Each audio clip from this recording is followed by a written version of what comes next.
దేవుని పరిశుద్ధ నామమునకు మహిమ కలుగునుగాక. ప్రిలారా, ప్రభునామన మీ అందరికీ వందనములు. దేవుని వాక్యము ధ్యానందాము. 34వ కీర్తన 8వ వచనం. యెహోవా ఉత్తముడని రుచి చూచి తెలుసుకొనుడి, ఆయనను ఆశ్రయించు నరుడు ధన్యుడు. ప్రియమైన దేవుని బిడ్డలారా, ఈ ఉదయకాల సమయంలో పరిశుద్ధాత్మ దేవుడు మనందరితో మాట్లాడుచు ఉన్నారు. కీర్తనాకారుడైన దావీదు దేవుని యొక్క రుచిని తెలుసుకొని ఉన్నాడు. ఆయన ఉత్తముడని, ఆయన తప్ప వేరే ఆశ్రయం నాకు లేదని, నా శ్రమలలో నా బాధలో నేను మొర్రపెట్టినప్పుడు ఆయన నాకు జవాబు అనుగ్రహిస్తాడని, ఆయన దూతలు నా చుట్టూ కావలా ఉంటారని ఎరిగిన వాడై ప్రార్థిస్తూ ఉన్నాడు, స్తుతిస్తూ ఉన్నాడు. ఆయన అంటూ ఉన్నాడు, ఆయన ఉత్తముడు, ఆయనను ఆశ్రయించేవాడు ధన్యుడు అంటూ ఉన్నాడు. అవును ప్రియులారా, దేవుని ఆశ్రయించిన వారిని ఆయన ఎన్నడూ విడిచిపెట్టాడండి. ఆయన ఆశ్రయం కోరుకోవాలి. జీవితము ఫలించాలన్నా, ఆత్మీయ జీవితములో వృద్ధిలోనికి రావాలన్నా, పరిశుద్ధాత్మ దేవుడు సహాయము చేయాలన్నా దేవుని ఆశ్రయము కోరాలి. మనుషులు ఆశ్రయము వ్యర్థం, దేవుని ఆశ్రయము సత్యం. గనుక దేవుని ఆశ్రయించే వారిగా ఉండాలి, దేవుని కనికరం పొందుకునే వారిగా ఉండాలి. దేవుని బిడ్డలారా, కష్టకాలములో, శ్రమలోనూ, విపత్తులలో భక్తులైన వారు దేవునిని ఆశ్రయించారు, ఆయన శరణు కోరారు, ఆయన సహాయమును అడిగారు. గనుక వారు జయం పొందారు వారి జీవితాలలో.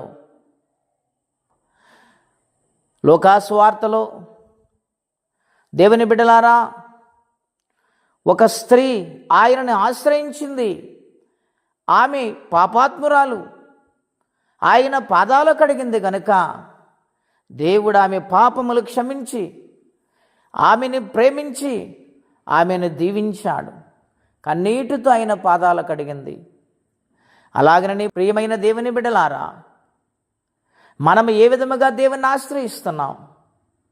దేవుని ఆశ్రయం కోరుతున్నామా? ఆలోచన చేయమని ప్రభుపేట మీకు మనవి చేయుచు ఉన్నాను. దావీదు మహారాజు తెలుసుకున్నాడు గనుక, దేవుడు ఆశ్రయాన్ని కోరుకున్నాడు గనుక దేవుడు తన జీవితాన్ని మార్చాడు, తన జీవితాన్ని వృద్ధిలోనికి తీసుకుని వచ్చి ఉన్నాడు. ప్రియమైన దేవుని బిడ్డలారా, ప్రభు కొరకు బ్రతికు వారిగా ఉండాలి. ఆయన ఆశ్రయము కోరుకోవాలి. ఎన్నటెన్నటికైనా నమ్మదగిన దేవుడై ఉన్నాడు గనుక దేవుని ఆశ్రయించేవారు ధన్యులు. రెండవ మాట, సింహపు పిల్లలు లేమిగలవై ఆకలిగొనను, యెహోవాను ఆశ్రయించు వారికి ఏ మేలు కొదువై ఉండదు.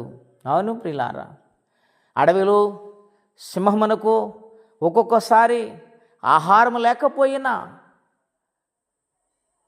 ఆ సింహము ఒంటరిగా బాధపడుతున్నా దానికి ఒక ఆశ్రయం ఉండదేమో, కానీ దేవుని యొక్క బిడ్డలకు, ఆయనను ఆశ్రయించిన పిల్లలకు ఏది కొదువు లేకుండా ఆయన నడిపిస్తాడు, కాపాడుతాడు.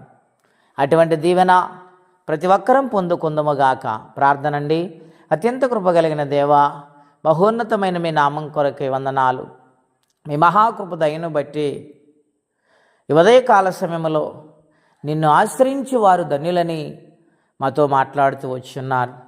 నాయన, ఎవరి ఇబ్బందుల్లో, కష్టాలలో నిన్ను ఆశ్రయిస్తున్నారు, ఏ ఆపదల్లో ఉన్నారు, ఏ కన్నీటి బ్రతుకులో ఉన్నారు, ఏ ఒంటరి ప్రయాణములో కృంగిపోతున్నారు, నిన్ను ఆశ్రయించినప్పుడు కనికరించు ప్రభువా, వారికి సహాయం చేయండి. ఈ దినుడు మొర్రపెట్టగి ఆలకించిన వాగ్దానము నెరవేర్చి మేలు చేయమని, ఈ దినము దీవెనకరంగా మార్చమని యేసుక్రీస్తు వారి పుణ్యనామలో ప్రార్థించి స్తుతించి వేడుచున్నాము తండ్రి. ఆమెన్. దేవుడు దీవించును గాక. ఆమెన్.